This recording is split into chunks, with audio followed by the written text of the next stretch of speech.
L'initiation, en fait, elle se fait sur 2 jours et elle a pour but d'expliquer, de définir ce que c'est que la permaculture en dehors de ce qu'on pense être la permaculture, qui souvent est des techniques de jardinage. Donc là, avoir une vision globale de ce qu'est la permaculture, quels sont les domaines qui se touchent, et puis surtout réunir une vingtaine de personnes ensemble pendant 2 jours pour faire voir qu'il y a une dimension humaine aussi dans la permaculture. Bonjour Claudine, j'ai pu participer avec grand plaisir à l'initiation sur ces 2 journées aux Ferrières dans un cadre donc magique avec des gens très accueillants, des animateurs passionnés par ce qu'ils voulaient nous transmettre. Et donc l'idée pour moi sera d'appliquer dans mon petit cadre de vie, dans mon petit jardin, d'essayer de le voir sous un autre angle, ce jardin, de pouvoir ensuite cultiver des plantes, des légumes, des fruits, acquérir une petite autonomie alimentaire.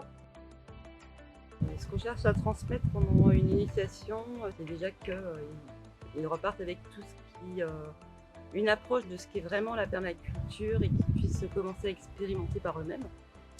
C'est plus d'autonomie dans leur démarche permacole et c'est de les aider à passer un pas.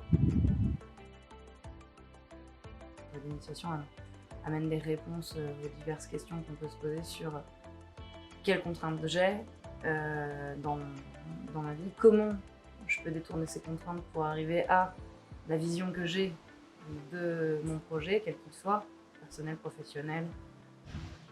Ça apprend qu'il faut être patient sur tous les aspects. Tout demande une certaine réflexion qui ensuite amène à l'action, mais avant d'arriver à l'action, tu as quand même un process assez intelligent et une réflexion assez intéressante avec cette technique-là. Le design en permaculture, donc, ça peut aider en effet parce qu'on comprend du coup tous les liens par rapport, on va pas reprendre tous les principes, mais les ressources qu'on peut avoir sur notre terrain, bien observer.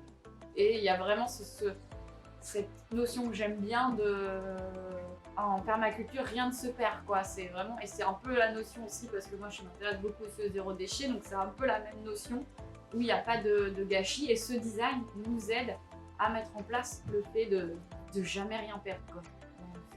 C'est hyper important.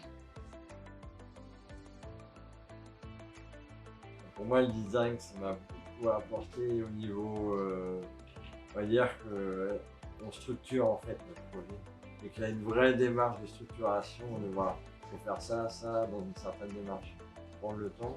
Parce que quand on regarde un peu la perma, on s'intéresse sur des trucs, on voit les jardins un peu fouillis, donc on dit que c'est un peu le bazar.